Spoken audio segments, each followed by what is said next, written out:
At this time, we're going to call this meeting to order. Stand for invocation and the pledge of allegiance.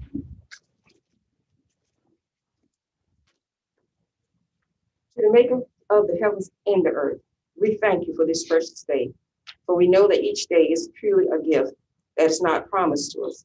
So we thank you for it, and we promise to do our best to make it a day of service.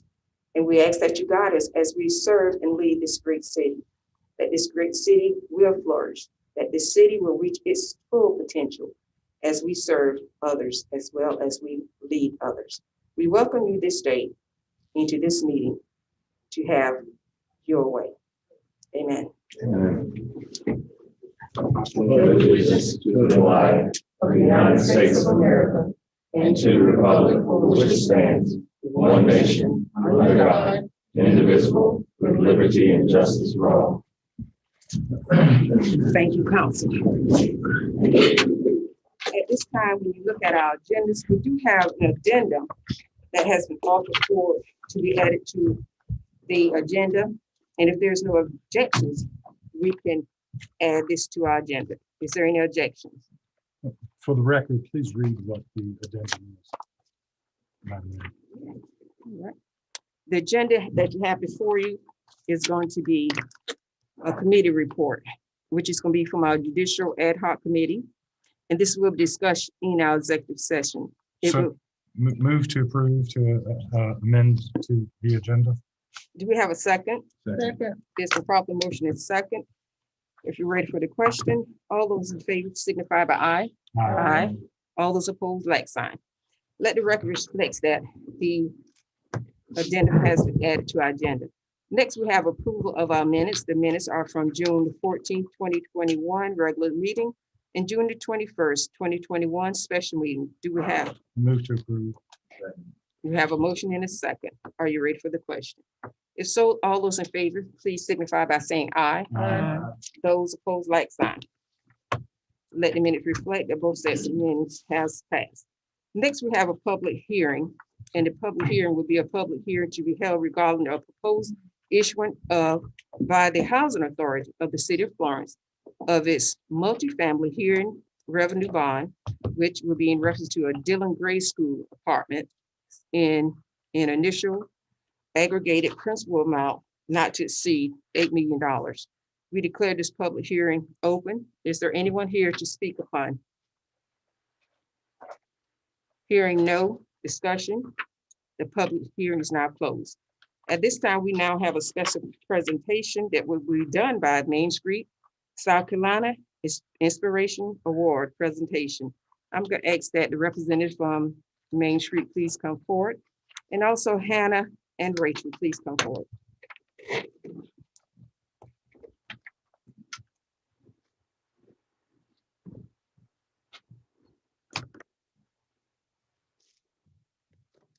Thank you, Mayor and Council. Main Street, South Carolina's awards program celebrates exceptional entrepreneurs, organizations, and preservationists in Main Street communities across the state.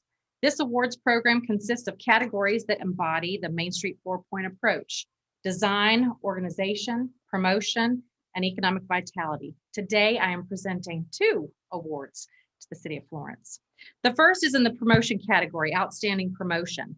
This award recognizes creative and effective image campaigns, special events, or other promotional projects that market and attract people to the downtown commercial district. After a year of pandemic-related losses, downtown Florence knew its businesses needed a successful holiday season in 2020. The office curated its first ever digital holiday gift guide, featuring the products and services available around downtown that would make excellent gifts. They also included a page of stocking stuffers priced at $15 or less that helped address the perception that downtown businesses are too expensive. Downtown Florence now plans to recreate the guide in 2020. I'm thrilled to present Downtown Florence this award for their 2020 holiday gift guide. I've got one more. Second one is a partnership. So the second is for Economic Vitality category, Outstanding Business Development Program. This award recognizes an innovative project that provides small business advocacy and support.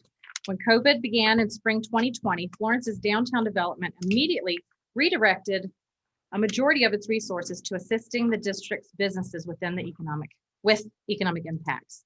The office developed safety information and resource pages that people across the nation have replicated. They saw what you guys were doing here and wanted to copy that and recreate in their communities.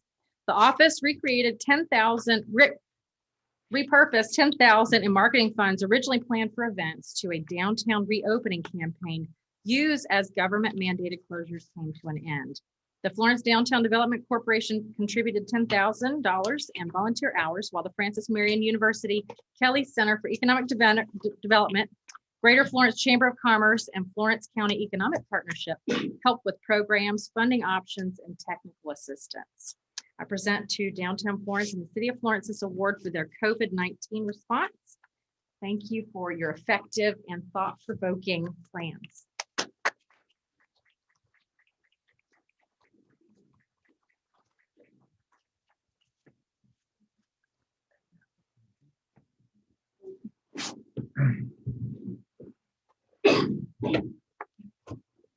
Y'all need to take a picture, right?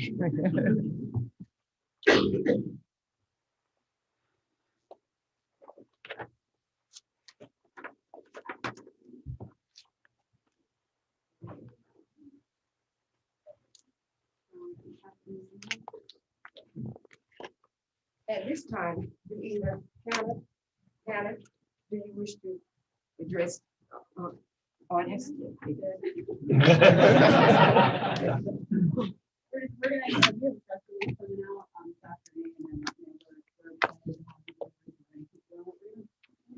Congratulations. And congratulations to the whole city of Florence for how well everyone worked together to make this possible. And thank you. Any other council member desire to make any statements? If not, we'll get ready to move on to our appearances before council.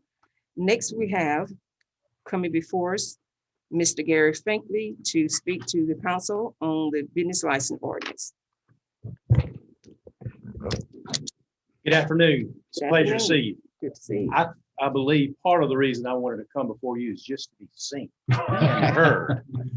It has been a very difficult time, I know, for all of us to do business over Zoom, and I appreciate the fact that the city has been able to stay in business and continue to move forward. And with that being said, I have not had the pleasure of personally congratulating the four of you in an open session like this for your election, and you join a very accomplished and good three veterans of council. So I look forward to continue to work with you. I rise today to speak in regard to the business license ordinance and the rental registry just briefly. And I don't want to beat a dead horse, but I don't think the horse is dead yet. And first, let me state that I'm just up here to speak on these issues. Florence is a wonderful place. We have a great city. We've got a great council. We've got great staff. We do an awesome job at delivering services and creating a great place to live and work. So I don't want to focus on isolation on these two issues without focusing on all the other wonderful things that we're doing with your leadership. So in regards to the business license ordinance, though, I want to call you out. I've heard a lot of discussion about equal protection as it relates to the business license fee and the rental industry being included in that or not being excluded. It has been for history because of the equal protection clause.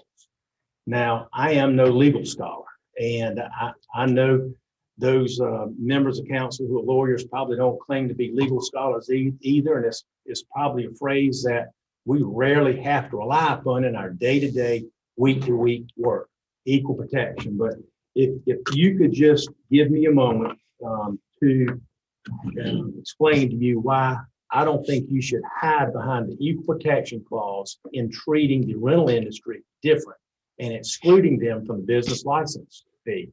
Equal protection, of course, derives from the United States Constitution, and it requires that the governmental entities treat individuals or businesses in like or similar matters. It's important to remember, however, that governments can discriminate against groups, classes of people. It happens all the time. When it happens, however, the government conduct is judged by a test announced by the United States Supreme Court and tested many, many, many times in many, many cases, and there'll be many, many more of them in the future. The government's conduct is judged or evaluated under 3 tests. One's a strict scrutiny test, one's an intermediate scrutiny test, and the third one is a rational basis test. Now, I know that probably does not make a lot of sense, but I'm going to try to give an example. If City Council passed a law strictly in regard to race, it must establish that what it's doing passes the strict scrutiny test. You must have a compelling governmental interest in treating 2 classes of people different. Usually, almost all of those laws fail because it cannot meet the strict scrutiny test. However, when you deal with business regulations, rarely do business regulations deal with a protected class like race, sex, socioeconomic status, the protected classes that the United States Supreme Court's identified. Rather, you deal with a rational basis test. And it's a very simple test for the government to meet. So when you pass a law that treats 2 groups of people different for reasons such as economic and social regulations, all you've got to do is prove that your classification is rationally related to a legitimate state interest. So it's a very, very, very low burden. You've got to prove that there's a rational basis for you to treat 2 businesses different. That's all you got to do. And I know that I've said this on Zoom, and this is probably the reason I want to come up here and tell you, is that there is a rational basis for you not to include landlords in the property, in the business license fee. And that is because when landlords pay property tax on our own real property, the property the tax is based on the appraised value. The appraised value is based to a large extent on the rental income that property produces. So when property is reassessed, one of the first things that the Florence County Assessor's Office, who does a great job for the county and in generating revenue and keeping the books honest, is they'll appraise your property. They not only appraise it based upon what property like yours is selling for, but they will appraise it based on the income that it produces. Okay, so landlords are already taxed based upon income through property taxes. In my opinion, that is a legitimate reason to exclude rental businesses from the business license tax. And, I don't know if I have articulated that well enough before, and that is the primary purpose that I rise today, is to articulate that exception that I think that you can restore in the business license tax that has previously been recognized by this city for decades and decades. And, I just pass along the fact that, it's not the landlords that are going to bear the ultimate burden. It is the tenants, whether it's a tenant of a business who passes the cost along to the customer, or the residential renting unit where the cost is passed upon to the tenant there. I will also tell you that as it relates to property taxes on a residential unit, they're tremendous. On a $130,000-$40,000 house, property taxes for a non-owner occupied home is probably $2,400 easy. That is almost 3 months of rent simply to pay the property tax. Now, of course, the city doesn't get all that money. They just get a small share of that money. But it is a huge burden on landlords, particularly of residential property, to pay all the bills. 3 months of rent simply goes to pay your property taxes. And I just want to impress upon that information to you as you ever raise millage. One other request I would have, and I always hear, and I'm glad the Morning News is represented, I always hear what the increase is going to be based on a 4% assessment, an owner occupied assessment. I have never, ever seen the increase based upon a 6% assessment. Anytime there's a increase in the millage, it is never communicated as to what effect it has on the non-owner occupied properties. And I wish the state, in fact, would pass a law requiring all governmental entities to do that. Finally, in regard to the rental registry, I think you know I oppose portions of that, establishing a registry. I certainly have no issues with this city imposing procedural meat on the International Property Maintenance Code, which this council has adopted for almost a decade. I will tell you that I perceive many deficiencies or procedural aspects in that ordinance which could be improved. I asked this council to request staff to study that. I would appreciate you solicit input from the public. I think that in your Zoom sessions, you've had input from many very responsible, capable, and knowledgeable community members. And I think we're all on the same page as having safe, affordable housing. But I would hope that y'all would revisit that. Let us include some amendments in that. I'm afraid that this ordinance will run off some of the good property managers, and you will not receive the desired result that we seek. Also, I'm afraid of the cost of housing increasing if things get out of hand and there's issues with enforcement and getting a good property manager to step into the shoes of an absentee landlord. And I will, as two asides is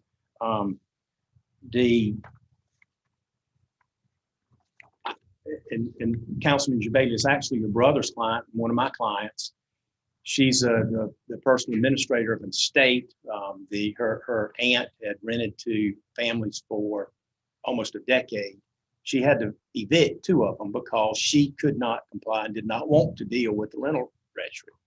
One of the guys, it turns out, was a blessing in disguise because it finally got him off his rear and he qualified for a loan and he bought his house. The other one, though, was evicted and she ended up going to another home, thank goodness, but she's ended up paying more rent. So those are unintended consequences, and there's a lot more. One of the issues that I see with the ordinance, and it's funny, Miss Union, who I met, she is here to be attuned to what happens with the rental registry, is she has now sort of stepped in as the local person to sign for her mother who is out of state.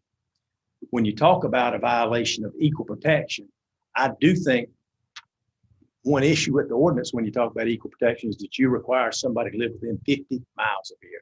I think you'd have a hard time standing up to a legitimate interest in requiring someone to live within 50 miles or else appoint a representative in today's time where you got faxes, emails, cars that travel 80 miles an hour or speed limit of 70 miles an hour between here and the beach and Columbia to get over that. But I was reading the ordinance the other day, and on the companies that are supposed to have it, limited liability companies were not required to have a rental registry. Corporations were, partnerships were, but I don't think limited liability companies were. And that is just a drafting oversight because the four new council members may not know this, but this ordinance was drafted, last minute and slid under the radar at the last minute without sufficient input, I think. And I would state that I know that the city manager and city attorney worked really hard to resolve some of the issues that were perceived. And in fact, I think they may have, I'm not saying it's better, but they've at least, I think the version council actually adopted were two versions old from what the city manager and city attorney had reviewed. And I understand there was some desire to get something passed, but improvements can be made to that. And I urge you to take action, make those improvements. I know today you get to decide how to spend a lot of money, which is wonderful. And I think another good thing to do would be to resolve some of the potential unintended consequences of the rental registry. And that is find a way to make these homes more safe, but at the same time affordable. Thank you. First of all, thank you, Mr. Fagan, for being before us. And I do want to recognize we do have a council member who wants to speak. Will there be any other council members to follow? Yeah. Okay, so at this time, we're going to recognize Pro Tem Bailey, followed by Councilman Braddock, followed by Councilwoman Moore. Thank you. Gary, first off, thank you for coming before us. I always appreciate your input, and I will say this to anybody who is watching, please be an involved citizen. Please be involved, because the work that we do here as council members is infinitely better when members of our community come forward and take an interest and share perspectives. And so I just want to thank you, because you're one of the ones that are stick your neck out, and you do that on important matters. And I, for one, and I'm sure I speak for all the council, appreciate your speaking up. I'm going to go in reverse order. So the rental registry, as you know, you and I work closely with our city attorney, Jim Peterson, to try to see, again, we were under a time deadline to try to get it as good as possible. The council passed versions, earlier versions than what had collectively been come up with. I think there are some issues that I think there are improvements that could be made to the rental registry ordinance. And I think over time, as I understand it, staff is working administratively to try to address some of the things, some of the concerns that were raised with the ordinance. But I do think there will be an opportunity, as using my phrase, after the dust settles and we start kind of implementing and seeing where the hiccups are. I do think it will get revisited again. I can't tell you how quickly, but I do think it'll get revisited to see if we can tweak it and fine tune it and improve it, because that's what we want. I think the goal of the city of Florence is to work hand in hand with the community as well as the developers, to have a collaborative approach to say, how can we come up with whatever the issue may be, work in a comprehensive, collaborative way for the best interest of everybody. And sometimes there are competing interests, and you have to sort your way through those competing interests. And while I would say that, in my opinion, the document that we passed was not perfect, I think it was a big improvement from what it was initially presented. But I do think there's opportunities to work on it. And after the dust settles, I think we'll have a chance to do that. But thank you for bringing to our attention, particularly that LLC issue that I was not aware of. And I think that's something that we will certainly want to take a further look at. Mr. Peterson, I'm sure, was making notes over there as we were talking about that. With regard to the business ordinance piece that you addressed, I do have some concerns, and I will share my concerns. First off, while property taxes are certainly something that, whether you own your own home and live in it, or whether you are a business person and own commercial property, you know, it's something that we all have to deal with as a homeowner or business owner. But everything with regard to property taxes, everything is relative. And I would ask Mr. Yoakum, if you don't mind coming up, I have a question, because I do think it's critically important that our citizens understand where Florence ranks in the state on property taxes compared to other communities. And Mr. Yoakum, I know that periodically we do a survey, if you will, to look at where we are on our property taxes, where we are on city taxes, and how the last time that the city looked into this in relationship to other cities throughout the whole state, where did we rank in terms of the highest level of taxes versus the lowest level taxes on that list? Where was Florence listed? Yes, sir. The best survey that's done on an annual basis is done by the city of Rock Hill. And they look at multiple revenue sources, property taxes, water and sewer rates. They happen to be an electric city, so they look at electric rates. And consistently for the past 10, 15 years, they survey about 30 to 35, mostly cities. There's a couple of counties thrown in there. And the city of Florence consistently ranks in the bottom 10% of the property tax burden on its businesses and residents. Okay. And would that also include cities that have business license fees and require commercial properties to obtain a business license? Would it also include those cities as well? Yes.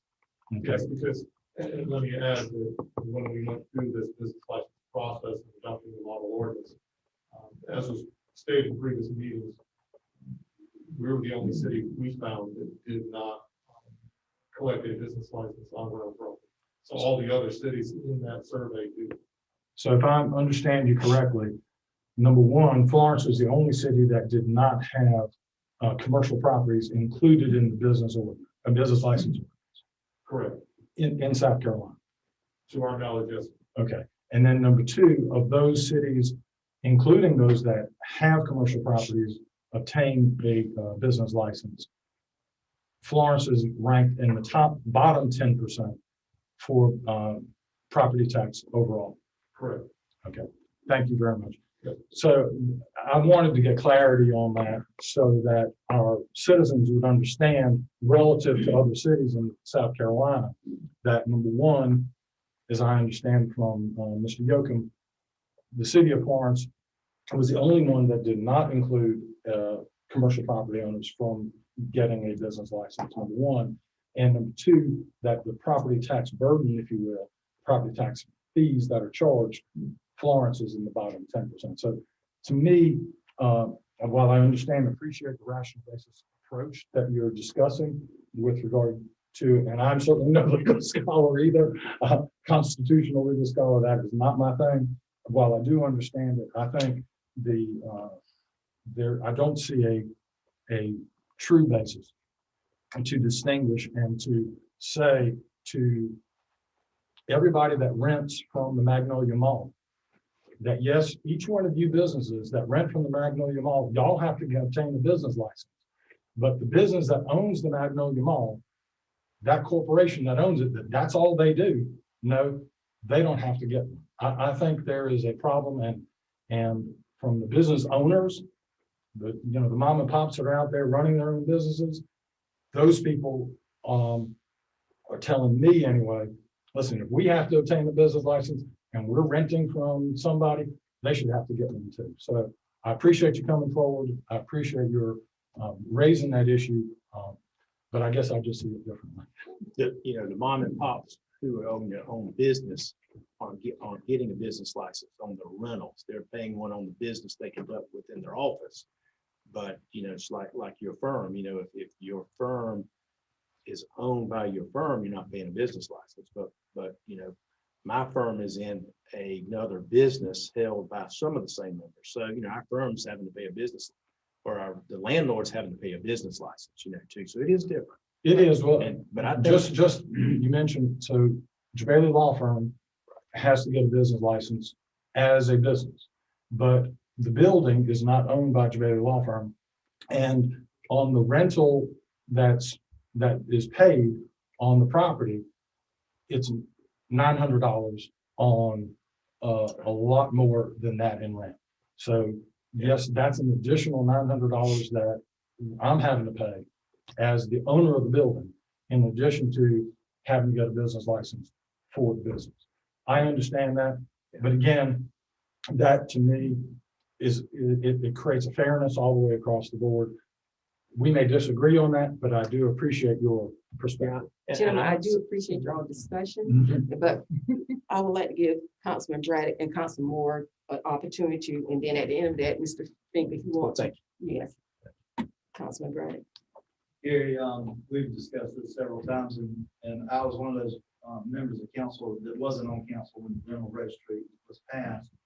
You mentioned, a couple of other versions that you had worked directly with the city on, that the previous council came short of passing the possible amendments. One thing you brought up was the 50-mile radius of having to have a property management company, to manage the property if you live 50 miles out of the city. And as a member of the city council, I want people to invest in our city. And the majority of the taxes paid are through businesses and property owners, renters, landlords paying that 6%. So in terms of amendments, amending it where if you lived outside of 50 miles to not have to have a property management company would be one thing I think we need to look at as council. Can you tell me 2 or 3 other specifics that you sought and that you were working with the city to obtain that we could look at as a new current council to address an amendment to the current rental registry? Councilman, I didn't bring my notes. Most of them had to do with procedure in regard to how the violation was delivered to the owner to bring about the desired result without putting him in jail, with giving him adequate warning. And the primary also to protecting the property manager who has now to sign on saying I'm responsible, but then ultimately has no authority to fix the property if the owner does not cooperate. So there was a fairly good list, and of those, and quite frankly, it's out there in the red line version. I just haven't pulled it up to do that. And there's others. It's just like the LLC that we all overlook. So, and there's some things that we're just going to disagree on, which is fine. It's just like the business license. We disagree on it, but so long as we know why you're doing it, that's fine. We move on. So, I mean, that's why I said I don't think the horse is dead yet. I think there's issues that need to be revisited on that. And once we had a full discussion, like I think the business license tax, we move on.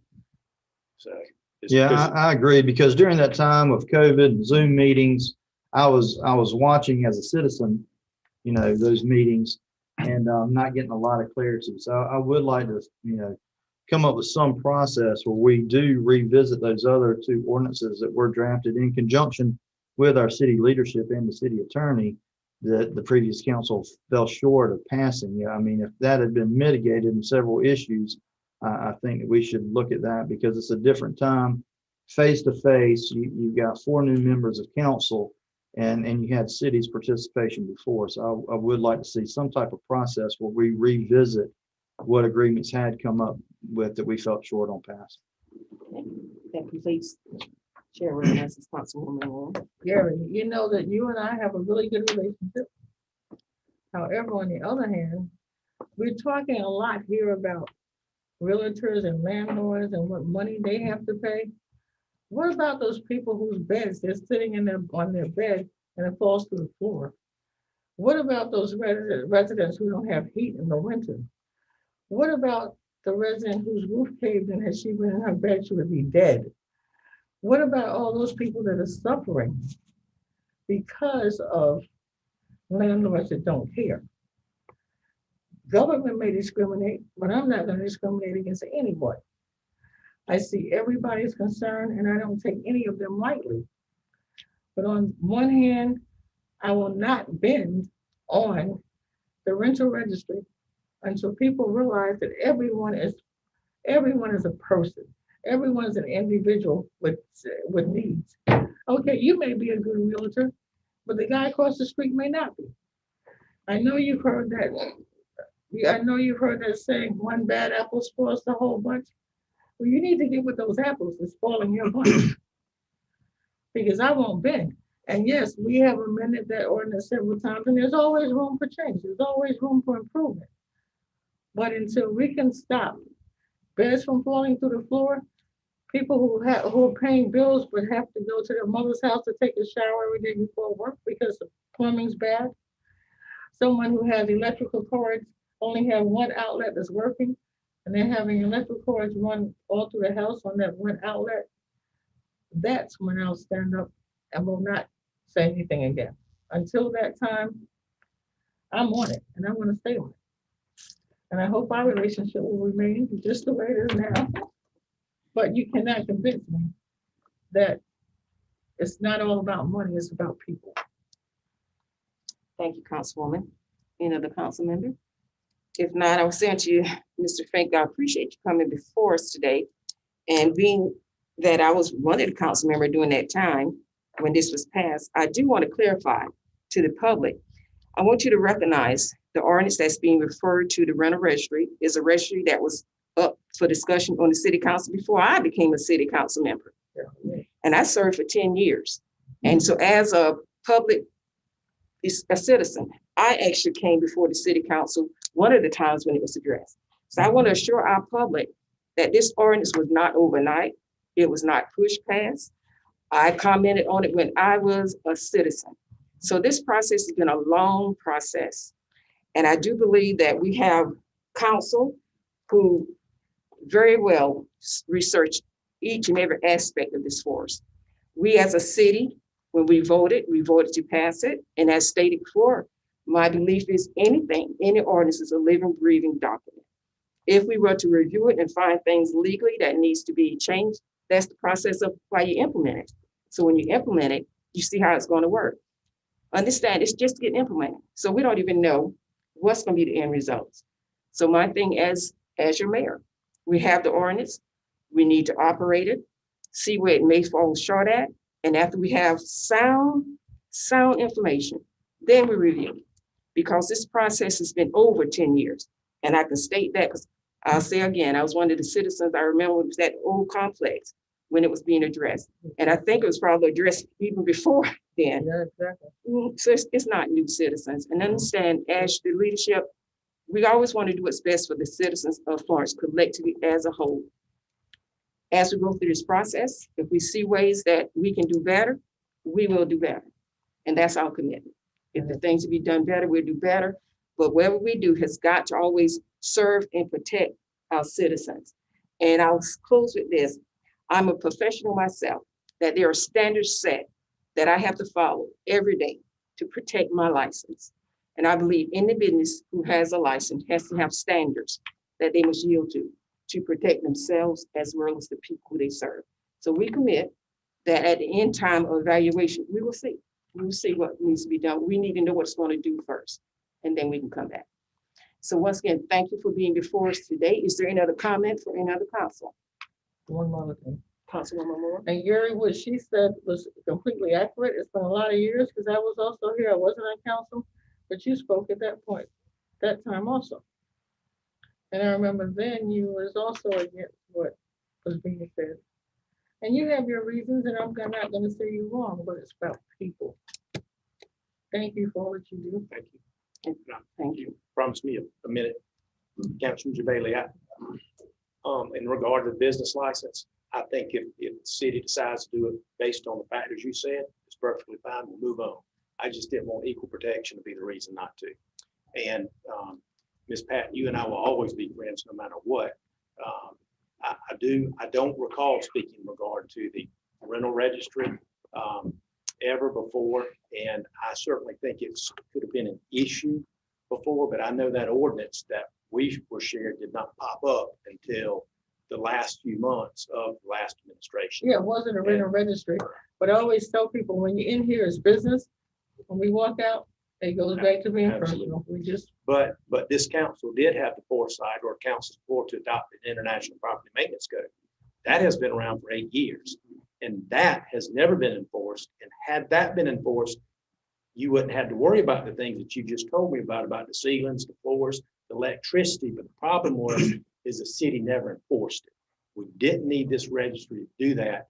We just needed the enforcement under the international property maintenance code. That's some of my concerns. Thank you very much. That's all. And once again, thank you, Thank you, Madam Mayor. Mr. Franklin. But and in closing, do realize that even though we had that, there were certain other aspects of the rental registry that had to cover us legally for our outreach. So it's not just because of that.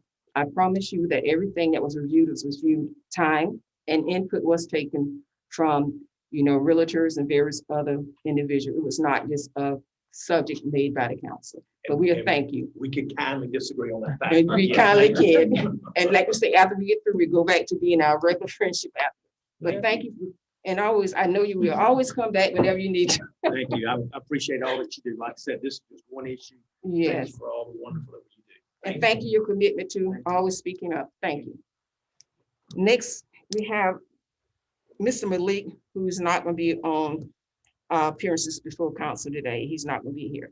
But next we have Mr. Mark Williams, who will speak to the council on traffic concerns on Bellevue Drive and Third Road. And I believe we have a map that's going to be placed up.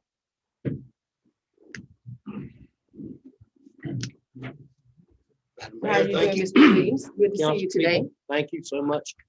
I appreciate the opportunity to come talk to y'all. I know that this isn't necessarily a city problem, but it is a city problem. It's a problem that the citizens around College Park have. I have lived in College Park for the last 25, 26, 27 years. I don't know.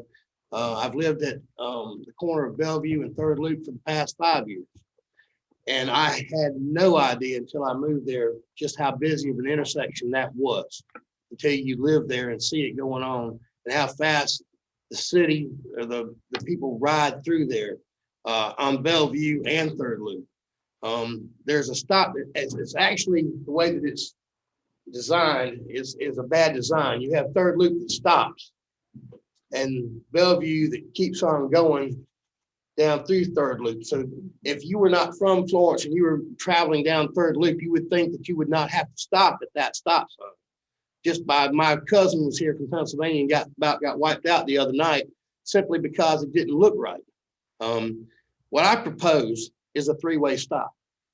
I've had the city of Florence Police Department has helped us immensely. I've had them in my yard. They have clocked people going 60, 65 mile an hour down Bellevue. I just want to slow them down. I don't care how we slow them down. I don't care if you give them a ticket.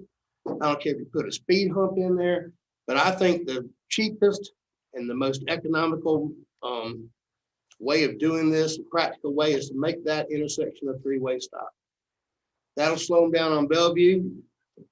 Even though they don't stop on Third Loop, that'll slow them down on Third Loop stop, and then coming through that intersection where they have to take a left on to go keep on traveling Third Loop, will slow that down as well. And again, I know this isn't necessarily a city problem. This is a SCDOT problem, but I have to start somewhere, and I get very, very little response from SCDOT. Yeah, I like, well, thanks, Councilman. You're not the only one that gets very little response from SCDOT. You know, y'all passed an ordinance a couple years ago when Councilman Willis was on to stop the big trucks from going down Third Loop. Well, it's kind of funny because last time I had a problem I talked with Councilman Braddock, it was the city of Florence's big trucks going down Third Loop Road. We can't get a sign put up because some I wasn't dotted or some T wasn't crossed. When y'all passed that ordinance to have the 18-wheelers, the dual axle trailer, dual axle trucks going down Third Loop. So we still have the same problem that we had 3 years ago after y'all passed an ordinance saying that we didn't want that happening anymore. Somebody needs to get off the duff and fix this. That's a secondary problem. If I can stop them from going 65 mile an hour down Bellevue, I'll be happy. I'll come back and I'll complain again about the 18-wheelers. But that's, when I was talking about trying to get through the SCDOT, that was one of the problems that we had, was the fact that you've already passed an ordinance and can't even get a sign put up to stop the big trucks. It's not a complicated problem. It's not like Mr. Finkley, he's got all kinds of things going on. This is real simple. I need some help. I need some help from y'all. I don't know who else to go to for help. I can go to county council. The other side of the road's county, this side of the road's city. It's just it's a bureaucratic nightmare where I'm at. So anything that y'all can do to help me would be much appreciated. That's all I've really got. Do any council member have any questions or comments? I'd like to make Councilman Braddock? Mr. Williams brought to my attention. I know that the city is working on some signage.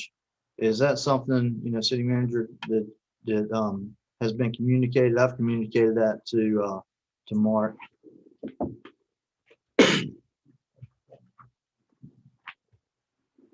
Yeah, so we've installed some of the signage.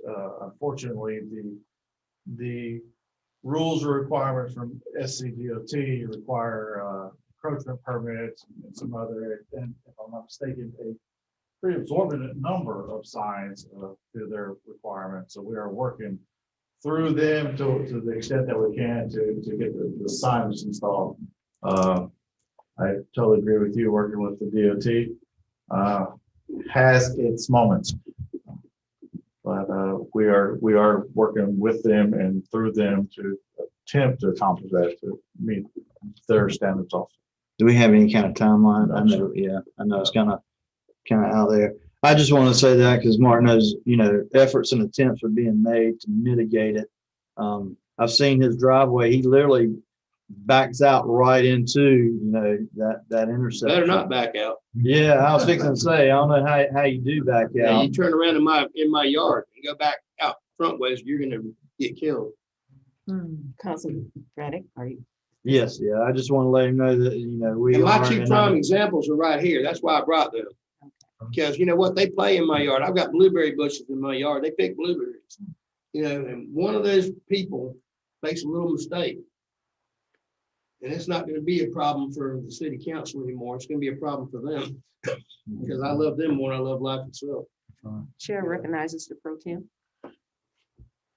Question, while, first off, we all sympathize with you and your situation, and if you had the time and we have the time, we could share our DOT stories and swap stories on the challenges of working with SCDOT. It's not easy, so we empathize and we understand, Yes. okay? I will ask our city manager if there's anything that can be done, a letter can be written, something to ask DOT to look at this intersection that, because I grew up right around the corner over off of Woods Drive, so I understand that whole area. Really, I've got the really guy's well. name at DOT if you wanted his name, number, his cell phone number. everything you might think. Well, what I'm asking is, because I do think it is clearly a dangerous intersection. I mean, I think that's your point. It's a Absolutely. dangerous intersection. Absolutely. And as a dangerous intersection, we don't want dangerous intersections in our city. Thank you. Can we at least send a letter to DOT telling them that in our opinion, this is a dangerous intersection, and at least requesting that they do a study and see if they can come up with some kind of approach that would at least address it. I mean, we can't force DOT to do anything, but I think what you're asking is, can we request? A three-way stop would be the most economical way of doing it. Can we send a letter to We'll be them? more than happy to formally request that they study that. Okay. Thank you. That's all I'm looking for, some help. Thank you very, very much. And Thank you. before you, We're gonna get out of y'all hair. well, Mr. Williams, before you leave, I do want to stand on behalf and let you know that our city manager has been working on the very issues you were speaking of, Thank you. even down to when you suggested the three-way stop. That's already been in the process of being viewed. So understand, even before you got here, Yes. when you presented the issue, our city manager and staff are addressing just what you Well, asked thank in you very advance. much. We are most grateful. Believe me, all we want is a solution. Yes. That's all we're looking for. And this is the mayor of College Park, in case nobody knows. Right. He will be up there where you're sitting. And look, that's always a good goal. You gotta have goals in life. Thank you very much. You're welcome. Take care. Thank you. We'll give them a few minutes to exit.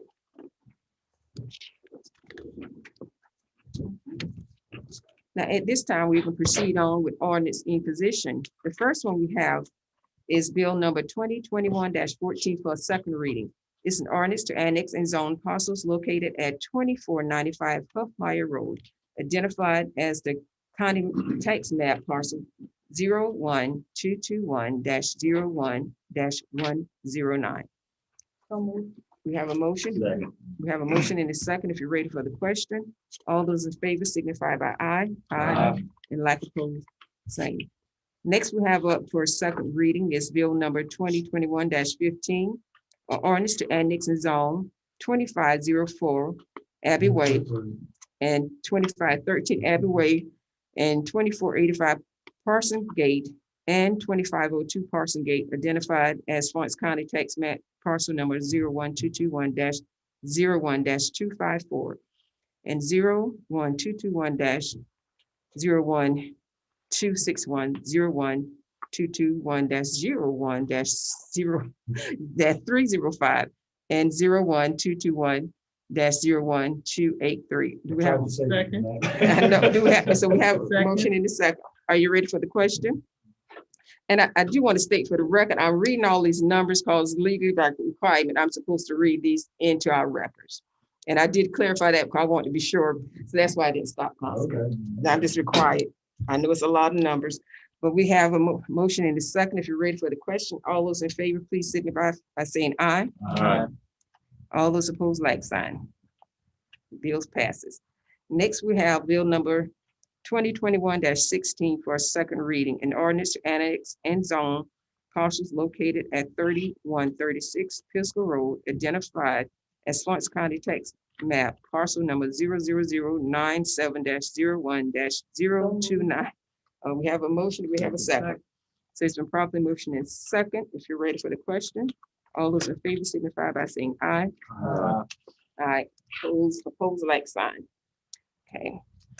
And next we have for another second reading is ordinance number, an ordinance to, let me just read that, bill number 2021-17 for second reading.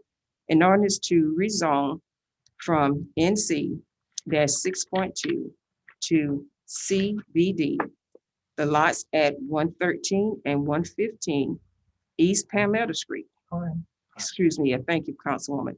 East Pine Street and 319 and 321 Railroad Avenue, identified as Florence County Tax Map parcel number 90087-06-001 and 90087-06-002 and 90087-06-005 and 90087-06-006. It's been motioned. We have a second. We have a motion and a second.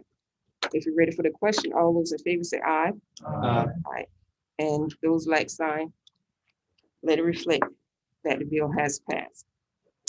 Next, we have ordinance number 2021-18 for a second reading. It's an ordinance to declare Florence County Tax Map parcel number 90060-05-014 and 90060-06-008 as surplus, and authorize the transference of the land to the desolate development group. We have a motion. Do we have a second? It's been properly motion is second. Any discussion? If not, all those in favor signify by saying aye. Aye. All those opposed, like sign. Okay. Now for a second reading, we have bill number 2021-21.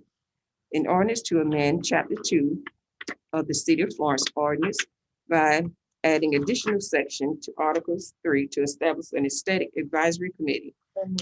We have a motion. Do we have a second? Do we have a motion? Thank you. We have a motion and a second. Any discussion? If not, all those in favor signify by aye. Aye. All those opposed, like sign. Let it reflect that bill number 2021-21 has passed. Next, we have bill number 2021-22 for a second reading. An ordinance to amend chapter 2 of the City of Florence Codes of Ordinance by adding additional section to the Article 3 to establish a Resiliency and Sustainability Advisory Committee. Do we have a motion? Do we have a second? Second. It's been proper motion is second. Any discussion? All those in favor signify by saying aye. Aye. Likes, any opposed, like sign. Next, we have bill number 2021-23 for a second reading. An ordinance to amend chapter 2 of the City of Florence Codes of Ordinance by adding additional section to Article 3 to establish the Public Safety Citizens Review Board. We have a motion in a second. Any discussion? If not, all those in favor signify by saying aye. Aye. Those opposed, like sign. Let it reflect that the bill has passed. Now we have for a second reading, bill number 2021-24. An ordinance to amend the City of Florence Code of Ordinance, section 12-272A1 and 12-272A2 to add 50 cents per equivalent residential unit to the rate charged for stormwater utility services. And as you council may remember, this is the amendment that was made last month to establish it for the stormwater. Is there any discussion? Motion, can I have a motion? Motion. Do we have a second? Second. We have a motion and a second. Now, is there any discussion? Hearing none, all those in favor signify by saying aye. Aye. And those opposed, like signs, nay. All right, but let it reflect that bill number 2021-24 has passed. Next, we're entering into introduction of ordinance. We have for first reading, which is bill number 2021-12, but it has been deferred. So next we'll move to bill number 2021-25 for a first reading. And this will be an ordinance to authorize the conveyance of real estate described in detail on the list attached hereto as Exhibit A, said properties being acquired by the city as a part of the neighborhood redevelopment efforts to be utilized by facilitating the construction and rehabilitation of homes, which will be marketed for sale at the price based upon fair market value in order to help revitalize neighborhoods, areas within the city. Do we have a motion? Do we have a second? Second. All right, there's a motion and a second. We can now hear from Jerry and our attorney, Mr. Peters. Yes, ma'am. Madam Mayor and Council, what this is designed to do, these are all of the properties that through many years of effort by the city has acquired in neighborhoods where we are trying to do neighborhood redevelopment. What we were finding is that as things would come up and we were able to redevelop a lot, we were having situations where banks and everybody would get in a hurry to try to get the closing done, but we had not passed an ordinance authorizing the conveyance of the lot. South Carolina State Code requires that when the city owns property, for it to convey that property, it must be approved by ordinance, which of course requires 2 readings. So we kept running into problems. So the solution that I suggested was that we take all of these lots that are in city ownership purely for neighborhood redevelopment purposes, and that we lump them all together, and that we pass what I'm calling a blanket ordinance authorizing the conveyance of those lots under the neighborhood redevelopment program. Some of those conveyances will be to a developer who then builds a house, and then later the house is sold to an individual. Some of them will be like when we have going on right now, where the city held the ownership of the lot. They hired a contractor to build a house on it, and now that house is being sold to a third party. But what this does is it goes ahead now, and in our 2 readings, this will be first reading, second reading next council meeting, if this is approved, it goes ahead and approves the conveyance of all of these lots for neighborhood redevelopment purposes. From now on, what will happen is, let's say a developer comes to Jerry and those, and they have a proposal for a way that if we can help them with some incentives to redevelop a lot, that will come to you all in resolution form, requiring only 1 reading, where you approve, yes, we approve that plan to redevelop that lot or those lots. But we don't have to do it in 2 readings and slow down the bank and get everybody nervous about, is the ordinance going to pass? So this is sort of a blanket approval of the conveyance of all of these lots. You will see them again. As a matter of fact, today, you're going to see one of them, some of these lots again, on the Pine Street development approval by resolution. But this is getting the ordinance part done. So in the future, we can, in 1 reading, get something approved and move forward. Chair recognizes Councilman Braddock. So is this for a certain amount of lots that we own right now, or what about lots that we purchase in the future? If we purchase other lots, this is for a certain amount that we own right now. If we purchase lots in the future, which I'm sure we will for neighborhood redevelopment, we'll need to either do it again in a blanket form, or we'll need to remember to make sure we allow enough time for those 2 readings before we do it. The purpose of this is we knew we had this, and as you can see, it's a lot of lots. We knew we had this inventory And we said it will really speed up the process if we can get this inventory approved. And so now Jerry and his folks know that these have been approved by ordinance. And they know if something comes up on them, they only need that resolution. Just one reading. That's right. If that completes for Councilman Braddock, Chair recognizes Pro Tem DeVay.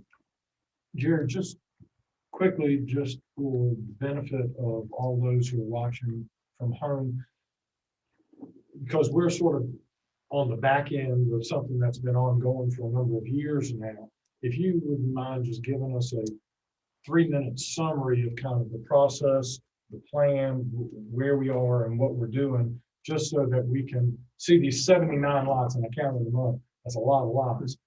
Just see that in context, if you don't mind. Sure. We, as you know, we've spent many years, compiling this property that is listed here. We've acquired it. Some of it's been given to us. Much of it's been purchased. A lot of the lots had blighted homes on them. They've been demoed, some of them. Some of these homes still are still there and need to be demoed as funds allow. So it is quite a bit of property. It is a directive under both the comprehensive plan and the neighborhood revitalization strategy. And I wrote it here in the agenda sheet, the conveyance of these lands is in direct support of goals established in the neighborhood revitalization strategy, such as to stabilize each of the focus area neighborhoods, which are in East Florence, Northwest Florence, and Northwest Florence, and to increase opportunities for affordable housing and home ownership, to leverage city resources through partnerships in the private sector.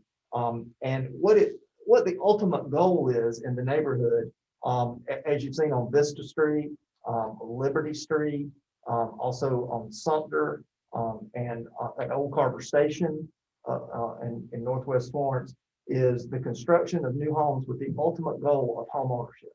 So, the city has built a number of homes. We've also partnered with private developers. We're working with a private developer right now on Pine Street to potentially construct townhomes for home ownership, not for rental property. So the ultimate goal is to reinvest in some of our disenfranchised neighborhoods and to create opportunities for home ownership, and hopefully for individuals that have properties within these neighborhoods and care for those properties, the ability to get loans to fix these properties up and or build new homes. Just to be clear, some of these target neighborhoods have rental rates of percentage of rental at approaching 80% rental versus only 20% home ownership. And as we all know, it's very difficult to stabilize any neighborhood if you have 80% rental versus 20% home ownership. So this is an effort, it's a long-term effort, but it's an effort to try to change those numbers to have higher levels of home ownership and bring down, create opportunities. Is that basically a goal? Absolutely. Yeah. Thank you very much. Any other council members? I do just want to thank both our attorney and Jerry for coming forth. And just in summary, the process you hear about the land, land has been accumulated over years. When we first initiated community redevelopment, we worked with the consultants who came in and developed a plan for us to do this. And as Evident has stated, the 3 catalytic areas was identified as North Florence, and then the original West Florence referred to now as Northwest Florence, and also East Florence. And we have 3 streets that's been identified that they say that we should start developing there. And as we were developing, then we engaged with private developers, which was something we did do. And we also initially started out with trying to incorporate minority contractors in. So all that you're hearing is simply an ongoing process that was started, about 9 to 10 years back. And so this is simply a step that we found that will make it easier in the future for the city to be able to work with other departments legally and developers to promote home ownership. And in what this councilwoman was saying, that if you need some evidence, look back over your communities. I know at this point, I want to say that Northwest is presently about 70% rental property, which is a conversion. It used to be home ownership, but over time, due to various factors, it's converted to rental properties. And we find that more rental properties that you have, if you're not well cared for, it brings the property value down of the homeowners. So what we're trying to do is not only bring property values up by introducing new homes to areas that until we really did this was not having any reinvestment. So this is an ongoing process and it's going to take time, even with our new committees, to see this development. So I'm going to ask that you be patient with us, but also support the city as we invest in all our communities. Thank you. So we had a discussion. Are there any other discussion on this bill? If you're ready for the question, all those in favor, please signify, say by aye. Aye. All those opposed, like sign. Please let it reflect that the bill has passed. Next, we have bill number 2021-26 for first reading.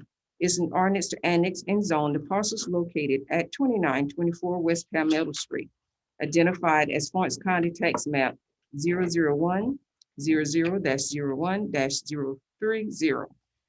Do we have a motion?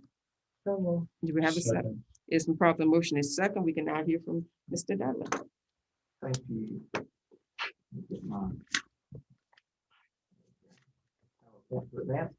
Thank you. This property is located along West Palmetto Street at the corner of Brittany Drive. It is currently the site of a church. It's actually a home that's been converted into a church. And it is currently in the county unzoned. The proposed zoning is campus, which is an agreement with the use of the church at the location.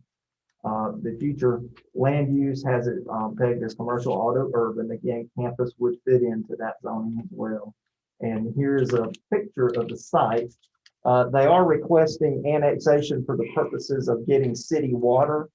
City water is available to the location, and they do wish to hook on. However, sewer services are not available at this time, and the applicant has signed a sewer release form recognizing that sewer is not available, but it could potentially be in the future. And Planning Commission did unanimously recommend the zoning of campus for this site. And this concludes staff's report. Is there any discussion? If not, all those in favor, please signify by aye. Aye. Those opposed, like sign. Let it reflect that bill number 2021-26 has passed. Thank you, Mr. Dudley. Next, we have introduction of resolution.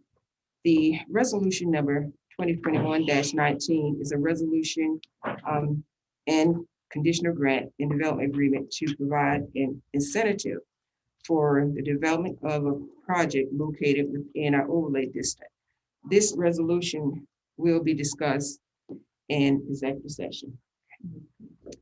Next, we have resolution number 2021-20, which an amended resolution to designate 10 on-street parking space on the north side of 400 block of West Evans Street as U.S. Marshal parking only along the frontage of the McMillan Building, Federal Building, Monday through Friday from 6 a.m. until 7 p.m. Do we have a motion? Motion. So we have a motion and a second. At this time, we can hear from Clint. Thank you, Mayor, members of council. As we discussed that, I'm trying to get the slide pulled up, but as we discussed at the previous council meeting regarding the U.S. Marshal's request, the Florence office here at the McMillan Building, they initially requested that we designate those solely as U.S. Marshals parking only, and we reached back out to them after the last meeting. Not advancing, and requested that they meet us in the middle essentially and give us some hours in which they operate during the week. That way it could keep open during after hours to the public. And they have proposed the parking there be restricted Monday through Friday from 6 a.m. until 7 p.m.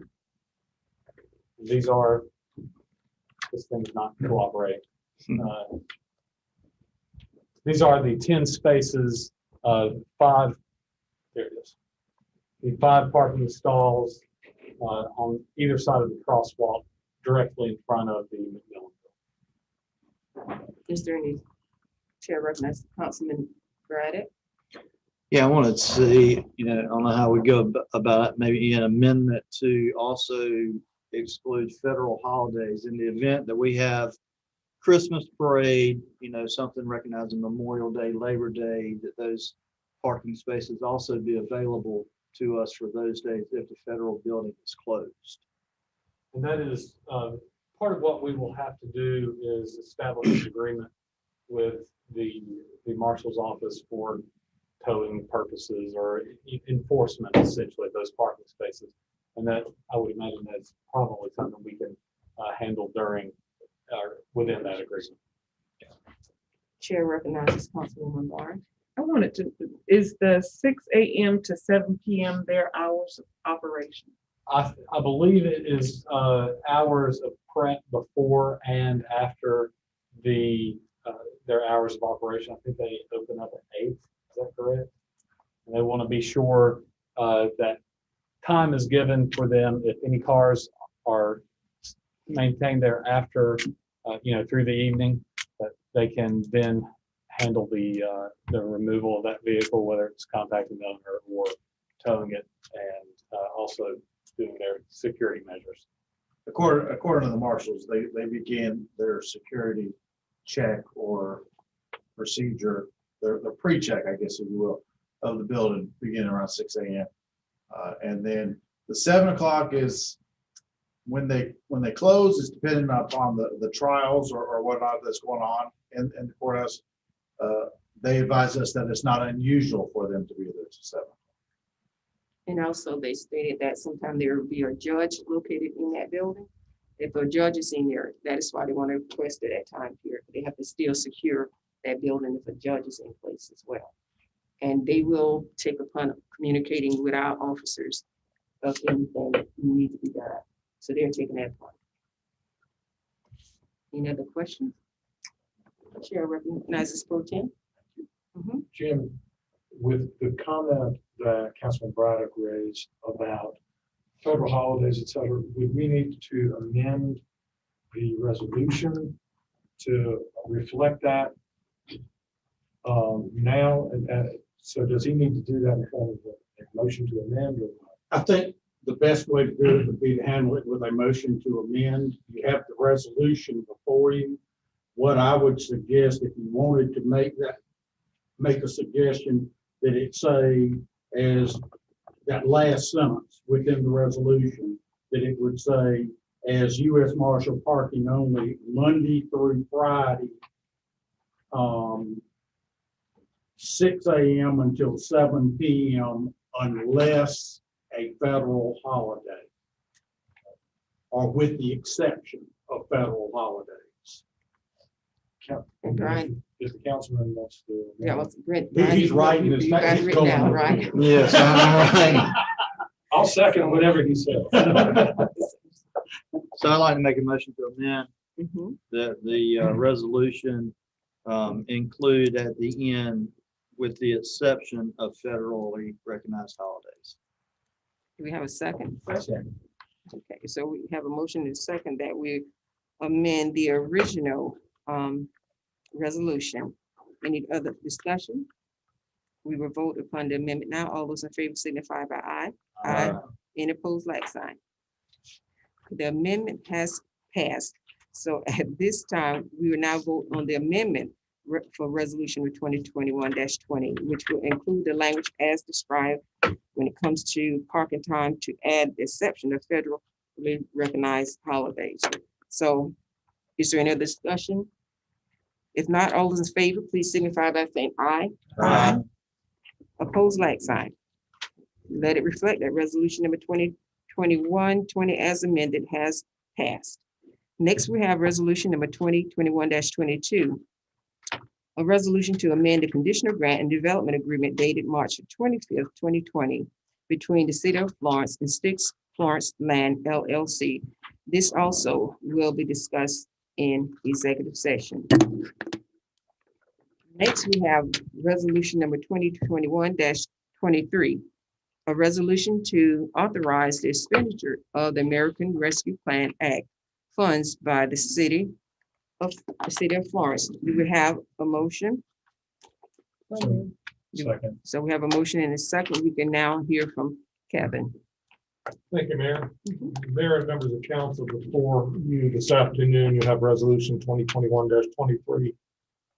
As all of you are undoubtedly aware and included in your agenda packet, on March 11th of this year, Federal Bill HR 1319, also known as the America Rescue Plan Act, was signed into law. This is a $1.9 trillion relief bill for a multitude of projects. Of that amount, about 65 billion was given to local governments for various purposes. The city of Florence has been awarded just short of $7,950,000 in this bill, and we've received half of that amount to date. The way the bill is structured, we'll receive half of it, and we received half on June 14th. We'll receive the second half in 12 months. And it's incumbent upon the city to develop a plan of expenditure of those funds. Staff has met on 2 or 3 different occasions, and in your packet, we have a recommended plan of expenditure for those funds. So we submit that to you at this time for your consideration. Do you have any questions? No. Chair recognizes Councilwoman Lloyd. Okay, I read all the plans for expenditures. I would like to add one expenditure to it, at least for discussion. And that's something for Ella Jones Park. Ella Jones Park, they don't have any seating. No picnic tables, no seating at all. I think we need to add something here for that park. There's also no trees in that park. I wish we could plant some. I understand. And that's something that certainly could be considered. Okay, Chair recognizes Councilman DePaul. Yeah, I definitely like to see something like this part, but I think they might have, I think Scotty or Randy can speak on this. I think there's in the budget, they have equipment listed down in the budget. Is picnic, is the tables or anything appropriated within that, or is it just kind of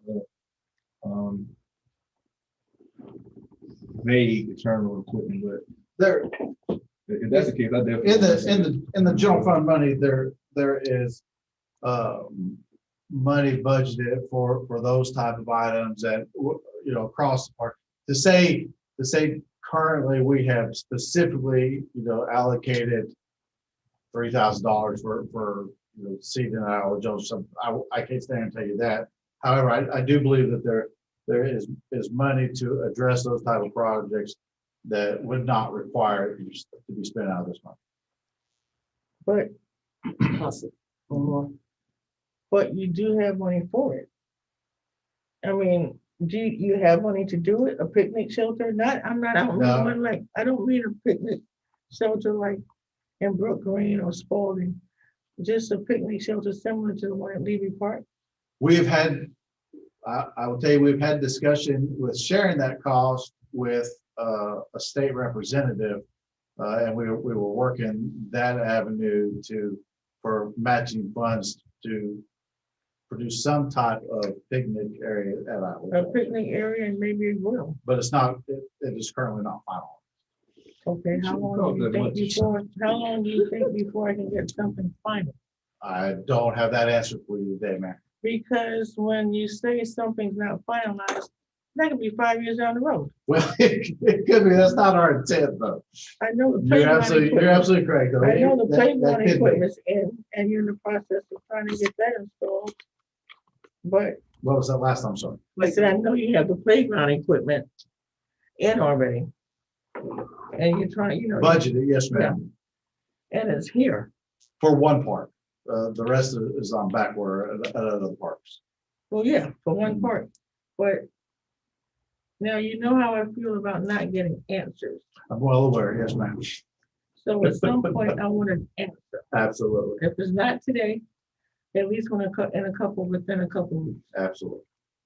We can I would make that appreciate happen. that. Let's make that So happen. Councilwoman, is your director to have staff to get together a plan for the process? Yes, definitely.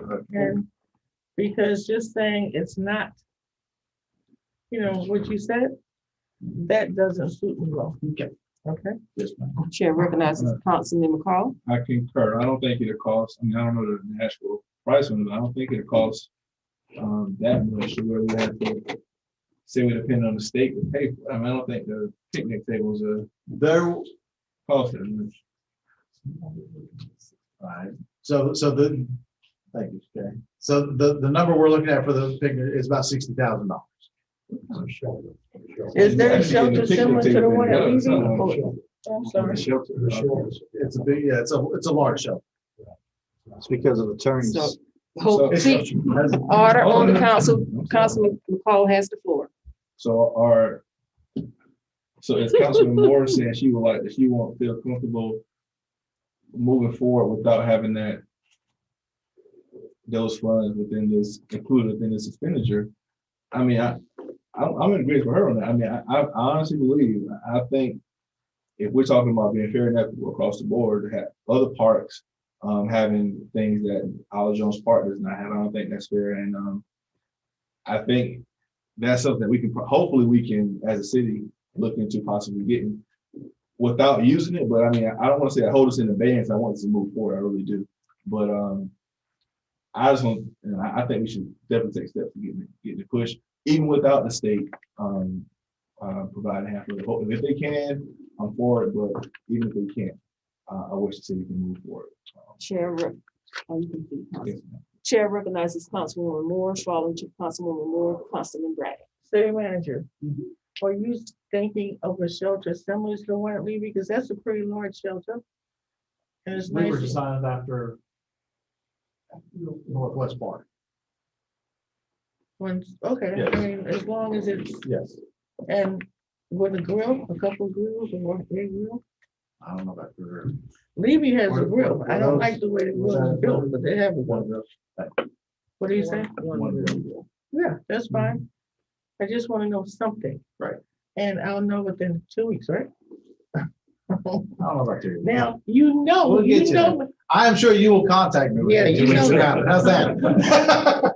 you know I'll stay after you now. Yes, ma'am. Chair recognizes Councilman Bratton. I agree with that project as well, but wasn't there, as we're passing this resolution, we're passing the budget that you proposed within it. Wasn't there some funding that was discretionary that the city council would be looking at within that number There for is. projects such as the one that the Councilwoman Moore is recommending? So we presented you a budget today based on the rules attached to the money. So most of what you're talking about is based on the category of revenue replacement. That revenue replacement money can be used as your normal revenue. In this case, we specifically identified those items or projects that truly were affected by COVID, such as we deferred the purchase of a garbage truck and a cherry picker due to revenue. And we all are well aware of the fact that we need a garbage truck and a cherry picker. We, due to revenue issues at our sports complex, we deferred the construction of Little League Fields 5 and 6, and this would allow us to do that. So yes, following that, there is about $1.2 million that in your budget shows that, for to be placed in fund balance and then spent at the discretion of council, which is nothing different than any other money we have. All money, whether it's our annual budget or whether it's in this case, this additional monies, it is all spent at council's discretion. It's all brought to council for approval. So what I believe we're trying to do, and we're probably a little bit ahead of the game here, is we're trying to spend that $1.2 million. And I think that's something we probably need to do through some type of process and not try to solve, to start identifying each one of the expenditures today. So what we're asking you to approve is a budget that includes basically this $1.2 million that is there for additional conversation and consideration as we move forward. Does that answer your question? It does. Is that something that needs to be stated as amendment in this resolution, and that 1.2 will be determined, or that's a pre. That's in the resolution. Yeah, that's That is, within. as it sits right now. So projects like Councilperson McCall and more are referring to, we could address in that. Are there any other questions? Chair recognizes Councilman McCall. We have line item here, $260,901 for the employees. How much is that per employee? Did we come up with a final number on it? I know it was a range. Is it still a range or is it kind It's of? still range, it's around 2015, 2000, I'm sorry, what was that? I didn't hear you. 1,500 to 2,000 per employee.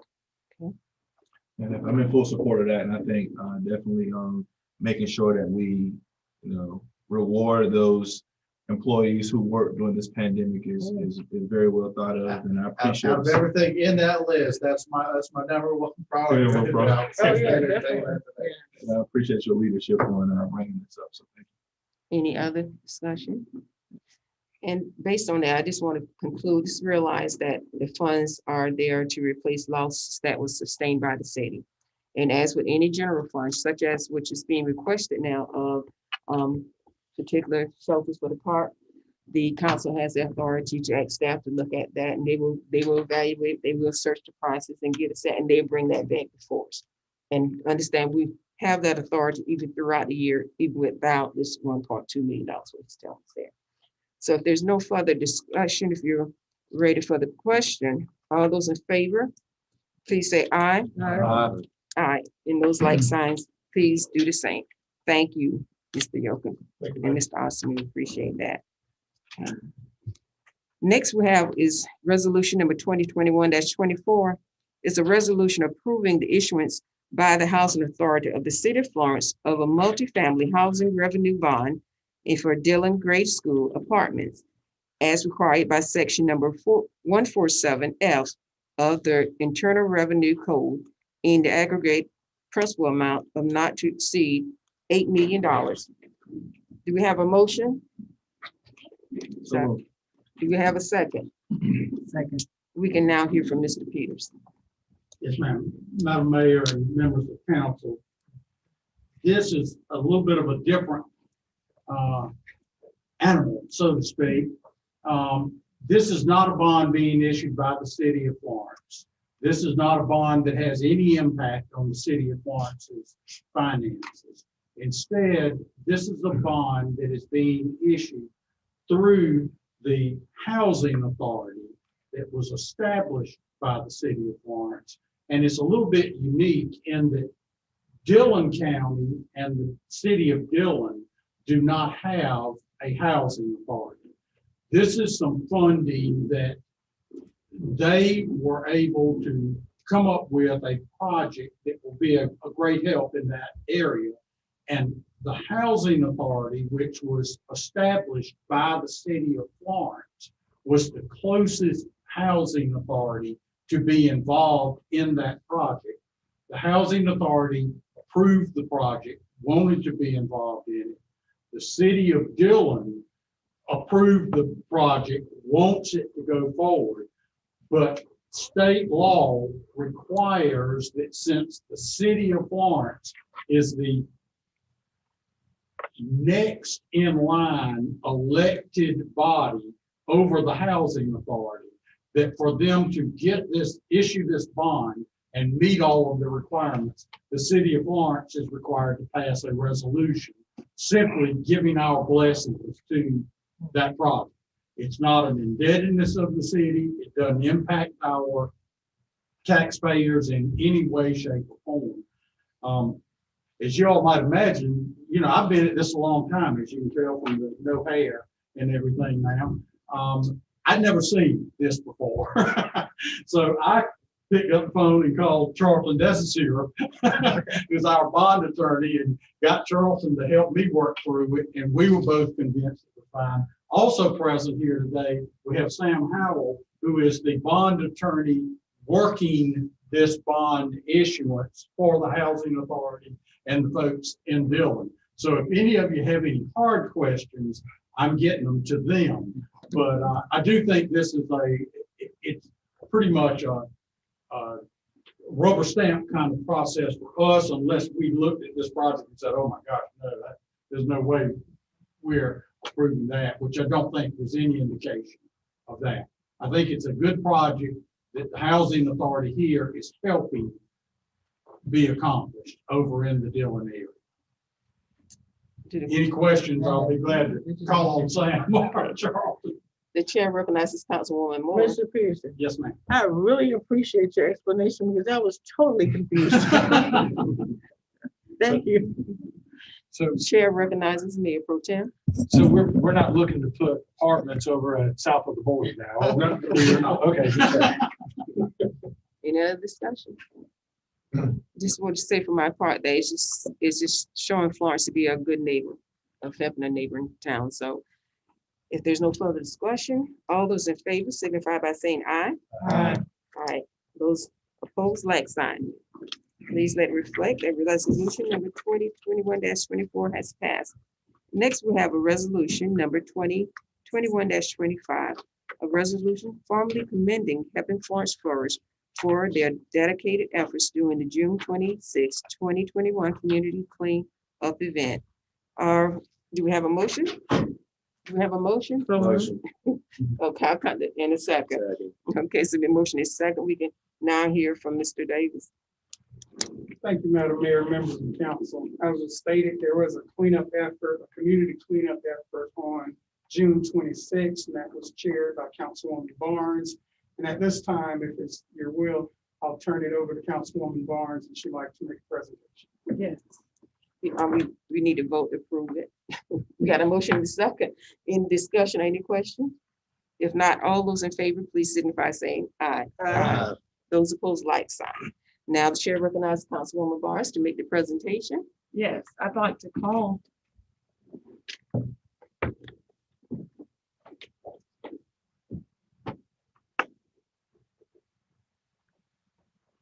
This is not Chris Hanley, but. Well, let me read this. How about that? And so, a resolution by the city of Florence formally commending Helping Florence Flourish for their dedicated efforts during the June 26, 2021 community cleanup event. Whereas Helping Florence Flourish has been a unifying cornerstone of Florence since 2015.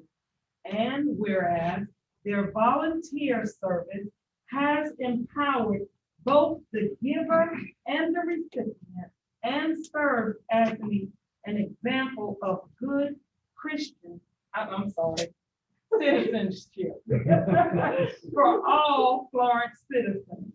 And whereas every endeavor of Helping Florence Flourish has moved Florence forward in the right direction. And whereas on June 26, 2021, their contributions created visible change throughout the Florence community. And whereas 25 teams scored Florence area to remove litter and debris with an impact that can be felt throughout the community. And now, therefore, be it resolved by the City Council of the City of Florence, the City of Florence formally commends and celebrates Helping Florence Flourish for their desire to make Florence a better community. We encourage our citizens to get involved in our community and help make it a more vibrant place to live. Resolved this 12th day of July, 2021. Thank you so much.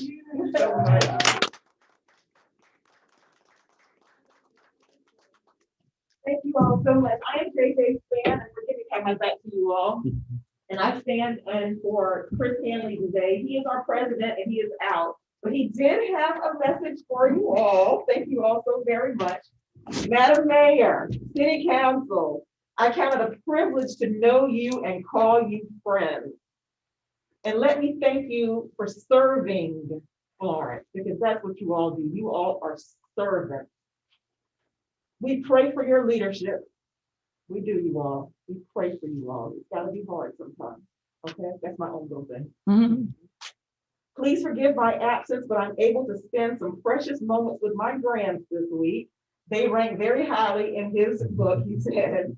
He said, you may already be aware, helping Florence flourish is a movement of God's people seeking to bless this community. So we receive your commendation with thanksgiving. Be aware that we gladly partner with you. We would gladly partner with you in the future as we seek the welfare of this city. Thank you for this honor, your friend, Chris Handley. Yeah. And I want to thank you, JJ, for stepping and accepting that. And as y'all may know, Helping Florence First, as stated, was serving us, working with us since 2015. It's been great to have many of the workshops that Helping Florence Place and did for the city, and also for the opportunity for the city to actually experience some of the workshops. I remember one you had out that came, I think the gentleman came from maybe Alabama, something ever did. So thank you for all that you're doing to help Florence do just that, flourish. Because it's because of the action of Helping Florence Flourish and others who are citizens who's committed to this city that we can do the things that we're doing. We could not do it without the citizens. Chair recognizes Councilman McCall. Thank you. And again, thank you all for the commitment that you all gave to this city as far as keeping it clean. I know we had Councilman Schofield out there, and he was out there looking like a real dad out there, picking up trash. And you are. You really are. But I also want to give thanks to Councilwoman Barnes. I don't know, when we first got elected in November, one of the big initiatives that she had was seeing a cleaner Florence. And she took that mantle and she called these organizations together, working with helping Florence flourish, as well as some other organizations, and trying to, move the city forward. So I want to personally thank you as well. I can't give you a plaque, but I want to thank you as well, because she was the one who got everybody together and got this ball rolling. And then, she got the ball rolling, and then Helping Florence Flourish came in and sealed the deal. So again, thank you all for what you've done as well. And I'll also thank you to Councilwoman Barnes. You're a blessing to this community. Both of you all. Thank you. Chair recognizes Councilwoman Barnes. I do want to just thank Chris Handley, because we meet once a month for ministers breakfast. And when I brought it to the ministers and I was talking about, hey, I want to do this, Chris and them started talking and they like, okay, we're going to do this. And they ran with it. And I had no idea. I knew they were planning something, but I did not know it was going to be this magnitude. And I am just indebted to all of the hard work and all of the people that turned out. I thank Chris immensely, and the well-organized machine that was out there. Thank you so much. But I do want to say there are several groups that have been cleaning up, and we want you to continue. We want to continue this effort until our city shines like gold. And so you could reach any of council member. We all want to help any organization, but kudos to all of you out there that's doing the work of good citizens. Thank you. Is there any council member? Once again, Gigi, thank you so much for coming forward to represent Helping Florence Flourish. We appreciate it. And I still would echo the same sentiments that we have organizations. Now, I dare not name one because I will miss one. So I want to thank you for all that you are doing with Helping Florence Flourish, but also thank all the citizens of Florence, from the organization to the community members who have done cleanups over the years. I think that COVID actually showed us the absence of, when that COVID hit, that a lot of people who did the cleanups before was not able to do it. And I want to make sure I say this, that in the past with Helping Florence Flourish, we partnered with them, but we've also worked with Keeping Florence Beautiful. And a lot of the individuals, y'all, who have been participating have been our seniors. And when COVID hit, a lot of our seniors couldn't get out there and pick up trash. So that tells us one thing: we got faithful seniors, and those among us who are not seniors It's time for us to come forward and support our city, help to clean up, but also keep it clean by not throwing out trash, by not littering. That's step number one. If everybody, when you think about throwing something out, think about what they did on the 26th. And hopefully that'll keep you to put your trash in your pocket till you get to your trash can. So once again, to the councilwoman, and also to Stan and to Happy Florence, thank you for all that y'all have done. We appreciate it. Well, thank you all so very much as well. Well, life go forward. Go forward. All right. Next, we have on our agenda's report to council. We have appointments to the boards.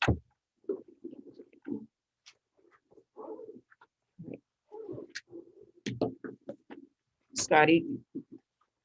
Thank you, Madam Mayor and members of council. We have a number of boards appointments.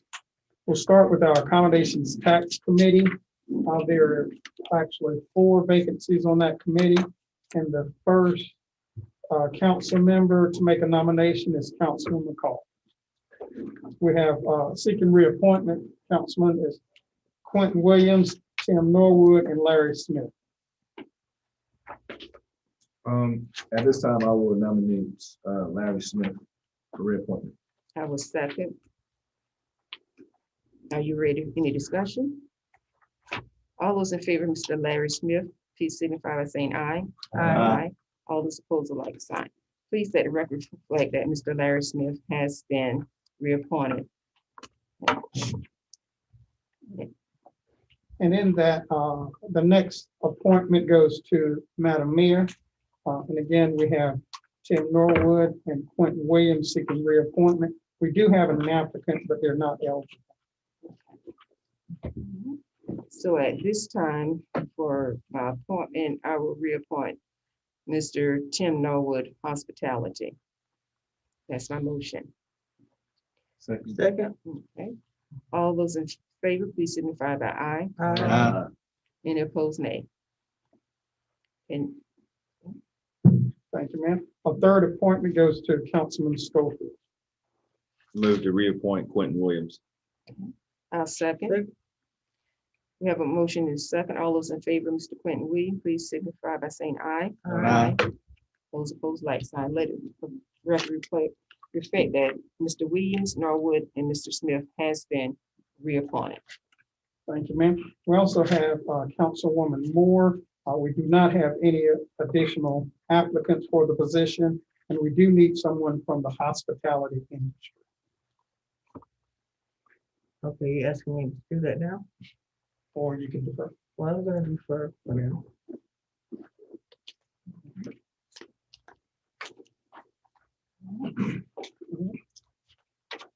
Next board is our planning commission. We have 3 expired terms, and our first appointment goes to Councilman Bragg. I'd like to appoint James Mark Lawhon. A second. Okay, all those in favor signify by aye, please. Aye. Aye, those like signs. All right, let it reflect that Mr. James Mark Lawhorn has been confirmed. Thank you. We do have 3 seeking reappointments, 7 new applicants, and our second appointment goes to Mayor Pro Tem Jabez. I'd like to reappoint Vanessa Murray. I'll second. Okay, it's the motion and second that for Ms. Murray. Are you ready for the question? All those in favor signify by saying aye. Aye. And opposed, like sign. Okay. They reflect that Ms. Murray has been reappointed. Finally, we have appointment for Ms. Bowman. I'd like to reappoint Brian Moses. A second. Okay. It's been properly motion and second that Mr. Brian Moses be appointed. Are you ready for the question? All those in favor, please signify by saying aye. Aye. Ayes, well, those like opposed, like sign. Let the record reflect that Mr. Moses has been reappointed to serve along with Ms. Murray and Mr. Lawhorn. We now move to our Board of Zoning and Appeals. There are 2 expired terms, and we have both members seeking reappointment, Deborah Moses and Nathaniel Poston. We do have 3 new applicants. Our first Nomination goes to Councilman McCall.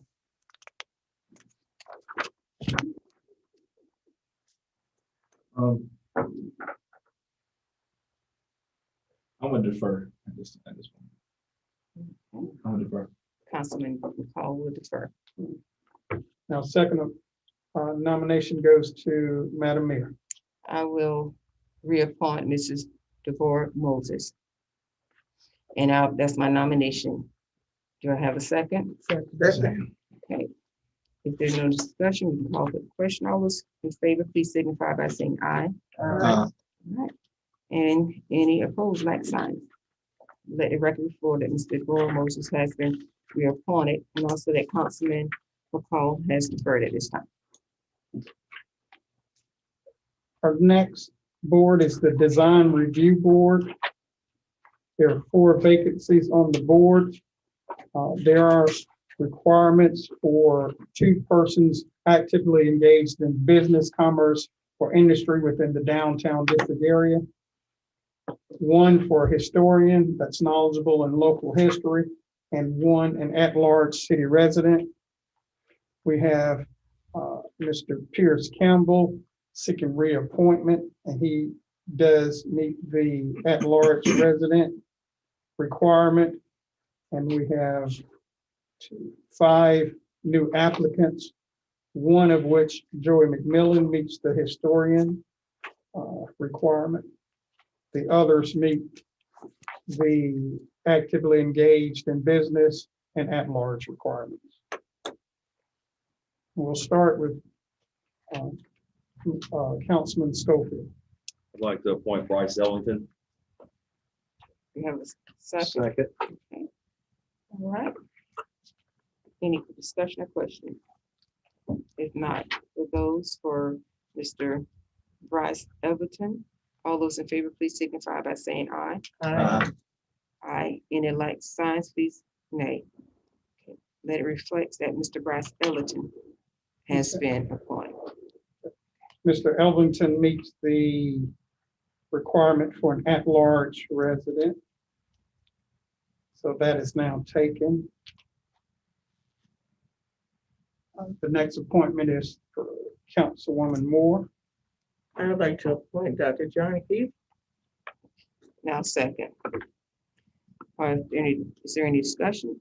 If not, all those in favor of John Keith being appointed, please signify by saying aye. Those opposed, like sign, please. Let the record reflect that Mr. John Keith has been appointed to the Design Review Board. Dr. Keith meets the person actively engaged in business. That's 1 of 2.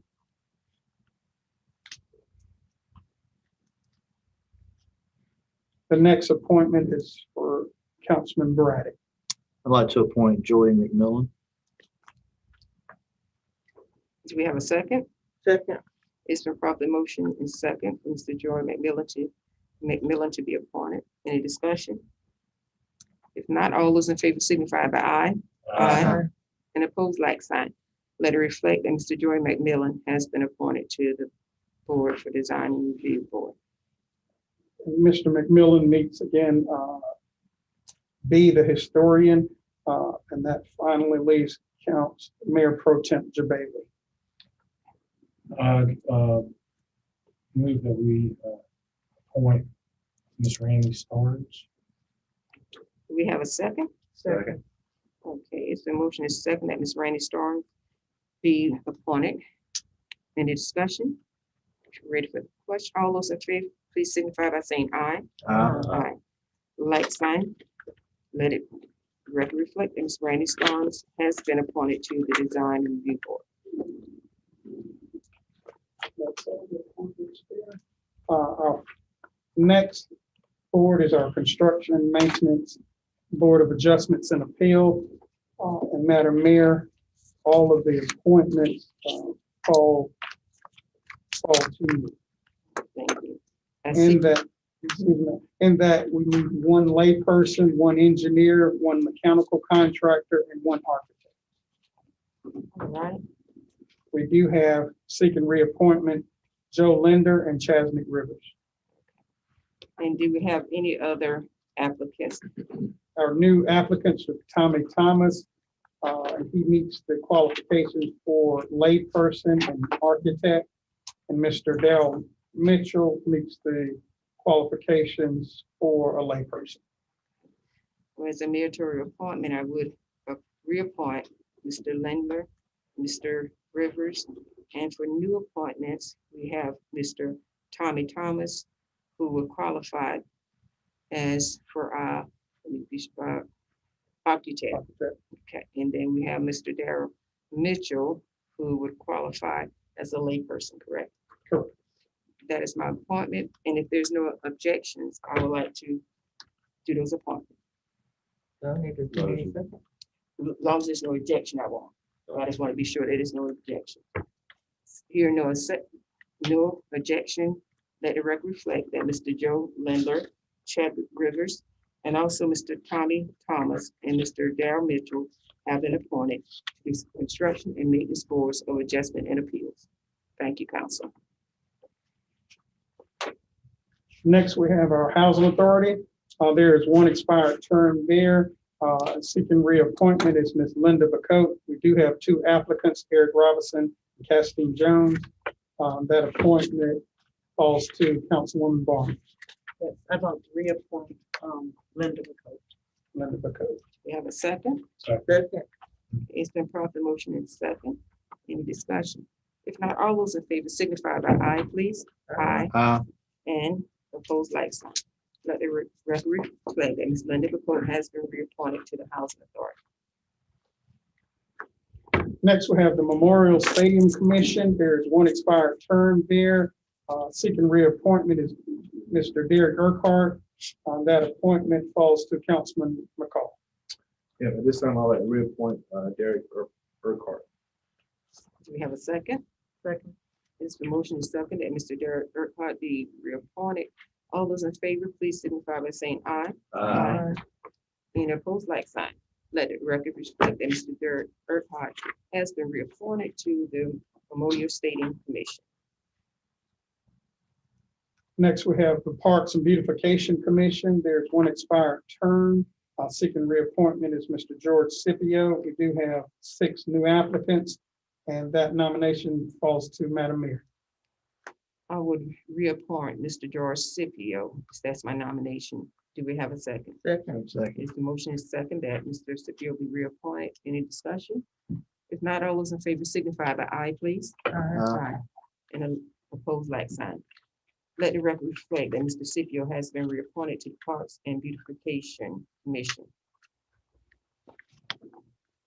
Finally, we have the Veterans Park Committee. There are 2 expired terms. We're seeking reappointment is Michael Montrose and Carlos Washington. And we have 2 new applicants as well. First nomination falls to Councilman Schofield. I would like to reappoint Michael Montrose. Yes. Second. We have a motion in a second, and Mr. Montrose be reappointed. Any discussion? If not, all those in favor signify by saying aye. Aye. Opposed, like sign. Let it reflect that Mr. Montrose has been reappointed. Our next appointment falls to Councilwoman Moore. I'd like to reappoint Carlos Washington. Second. We have a motion in a second that Mr. Carlos Washington be reappointed to the Veteran Park Committee. Any discussion? All those in favor signify by saying aye. Opposed, like sign. Let it reflect that Mr. Washington has been reappointed, and mine wasn't out yet. Madam Mayor, this concludes all of our boards and committees. Thank you so much, Mr. Davis. We appreciate that. Next on our agenda, we will have reports from our committees. First on our report is the Business Development Committee. Recognizes the chair of the committee. Thank you, Madam Mayor. The Business Development Committee met and met with staff, the assigned staff, Michael Hemingway, Clint Moore, and Kevin Yoakum. And we had a very good overview of some goals and objectives. One of the things we talked about was wanting to build on all of the successful work that had been done thus far. The other piece that was very important that we discussed is that as we are developing what we are trying to do, it's critical that all of it from all of these committees flow up and be included in the comprehensive plan. When we look at the success that we've had over the last 10 years, implementing the comprehensive plan, there's lots and lots of specifics that came about from a lot of the community meetings that were held. And we felt like it was very, very important for any work that's being done by any of these committees and the business development committee, certainly, that it be done in conjunction with putting those items out there for the comprehensive plan. So I think that as we go forward, certainly in the short term, as Kendra Keese comes in and we work with them to develop the comprehensive plan, Jerry and Clint, I see y'all shaking your heads, nodding up and down. So y'all are already, neck deep in it, I know.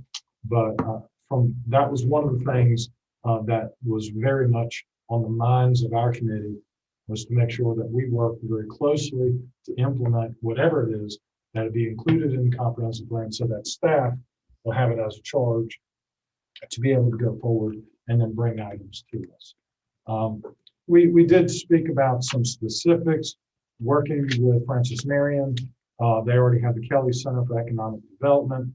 So I think we're going to want to have a report from someone from the business incubator, their aspect, to come in and to share with us. We do want to continue to work on not only downtown and some of the empty storefronts, but let's be clear, the business development committee work is for the entire city of Florence, not just for downtown. So we're looking to enhance the business activities all throughout Florence, including all of our corridors, including in the neighborhoods, and looking at different aspects of business development as we go forward. So I would also put out a call to our citizens. If anybody has any ideas, any recommendations, any things they'd like to see, please contact city staff and address your ideas and let us know, because we are seeking information and input from our community to get some ideas as we go forward. So we're just beginning this process. It's just initiating, but it's critical that whatever we do be included in the comprehensive plan. Thank you. Thank you for that report. Next on our reports is the Community Redevelopment Committee. We'll hear from that chair at this time. Thank you, Mayor. The members of that is Councilwoman Gibson, Pat Gibson Highmore, and Shaquez, Councilman Shaquez McCall. We met, and there are a lot of things that we looked at, but we mostly wanted to actually get our head around the numerous of tasks that will be needed in this area. So we wanted to start off pretty much as a listening tour. So we will find out the needs. There are a lot of needs, but we've got to prioritize them. So the first thing that we put on the schedule, I think, is August 5th. August 5th, we're going to do it was windshield survey, and that's us riding on the bus, PDRTA. We booked them for the whole entire day, and we will hit 3 different areas: West Florence, North Florence, and East Florence, with a staff member, the committee of council, and leaders in the community, in that specific community. And they would actually direct us to the areas of problems or things that need to be addressed.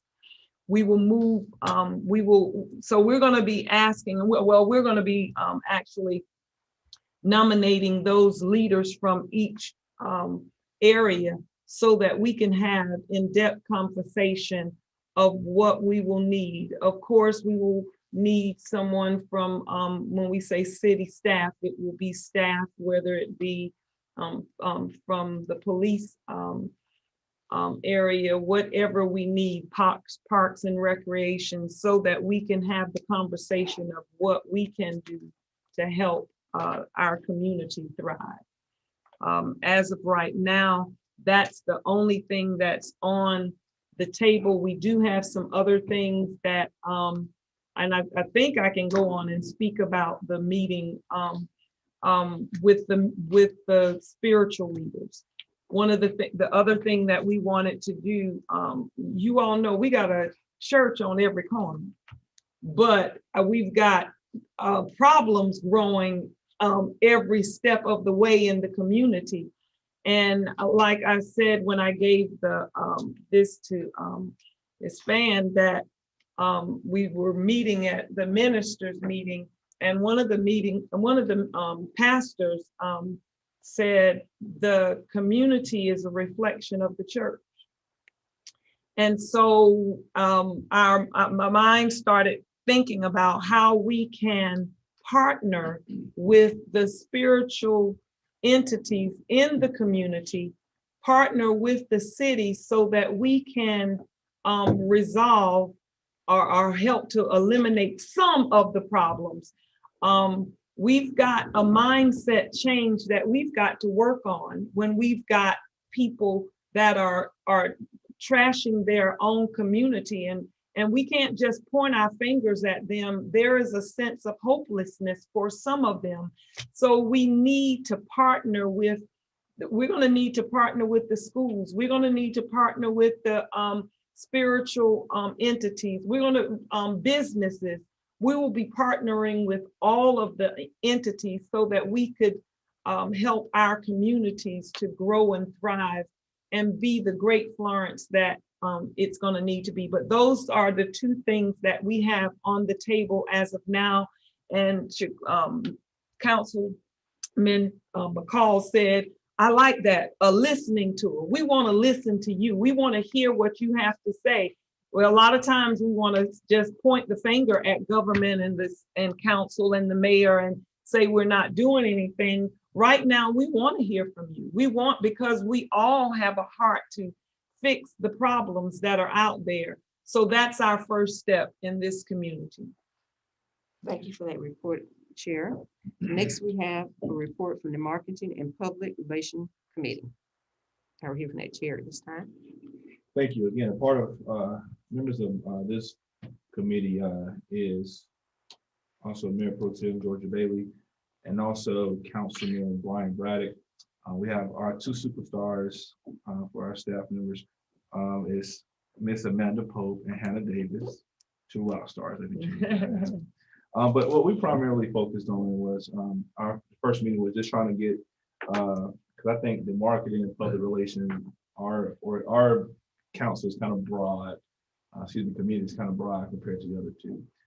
So I guess the first step is recognizing that we have to work with the business relations and the community redevelopment committee and formalizing the strategy that gets those ideas and those projects out in a way that the citizens are informed. I think we all agree that the city of Florence is constantly doing work, and just having that work highlighted generates a lot of buzz and helps us grow as a community, and also also within the business community as well.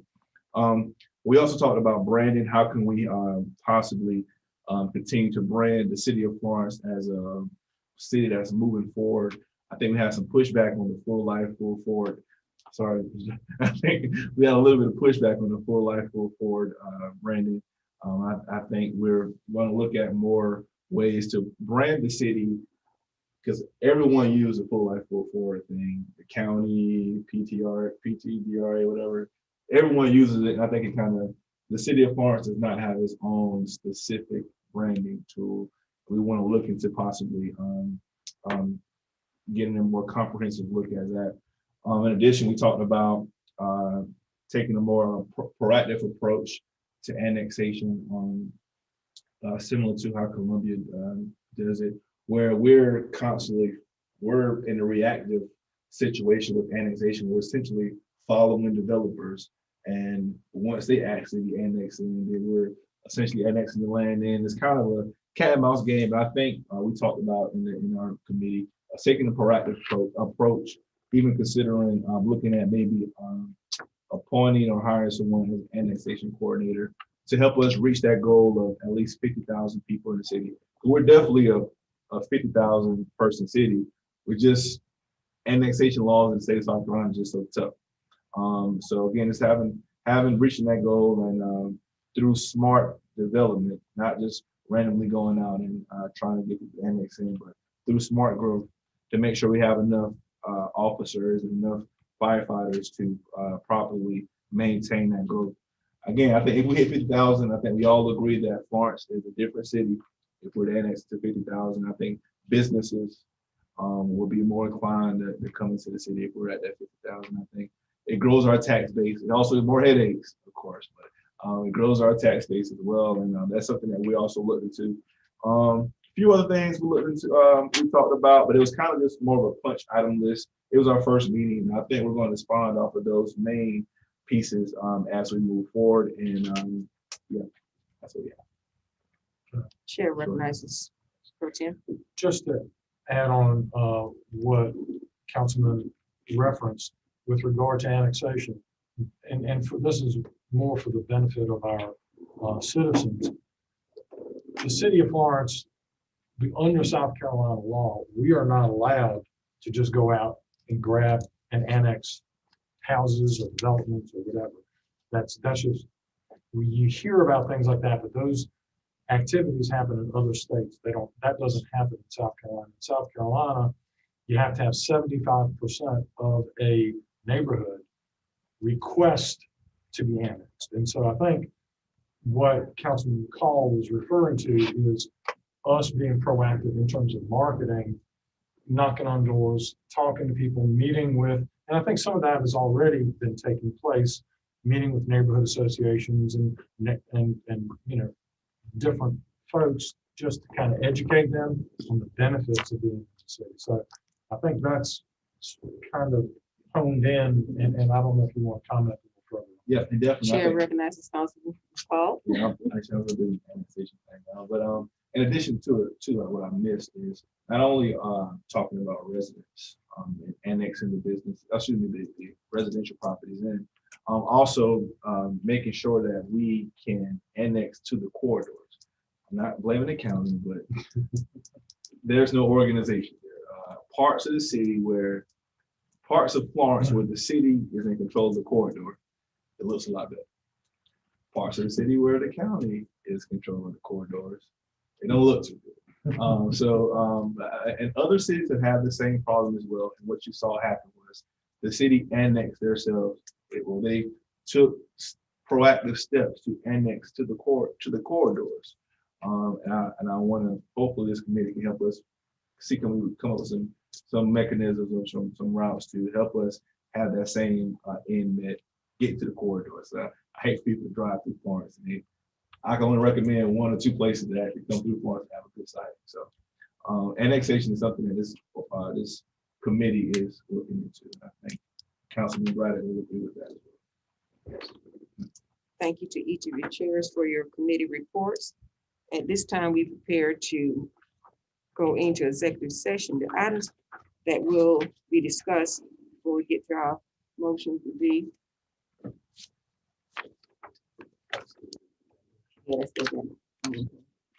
Yeah, we actually voted already to have the addendum where it's being added, but we're going to discuss that in executive session. So I'll read these items also once we do that. Yeah. So the items up for executive session is as follows. Is a discussion of matters relating to a proposed economic development project located within an overlay district. That would be 30-4-70A5. Second item for executive session discussion is a discussion of a matter relating to a proposed economic development project number 30-4-70A5. And our next item, which was added from the addendum, would be item in relation to our committee reports from our Judicial Review Ad Hoc Committee. And that would be an executive session of personnel matter, which would be 30-4-70A1. Do we have a motion to enter into executive session? Second. Is the motion is second? We will, if there's no objection, we will enter into our executive session at this time. Now returning from executive session where no actions were taken, no votes. So we will now return to our agenda. And first we have items to be addressed is a discussion of matters related to a proposed economic development project, which was in the overlay district of 30-4-7A5. And that particular resolution was as follows. That was resolution number 2021-19. And that was a resolution and conditional grant and development agreement to be provided an incentive for the development of a project located within the overlay district. Do we have a motion? That's a second. So we have a motion in the second. Any discussion? Okay, seeing no discussion, are you ready for the question? All those in favor signify by saying aye, please. Aye. Aye. All those opposed, like signs. Please let the record reflect that resolution number 2021-19 has passed. Next, we have item B, which is a discussion of a matter related to a proposed economic development project 30-4-7A5. And y'all have to forgive me, my glasses are steaming up here.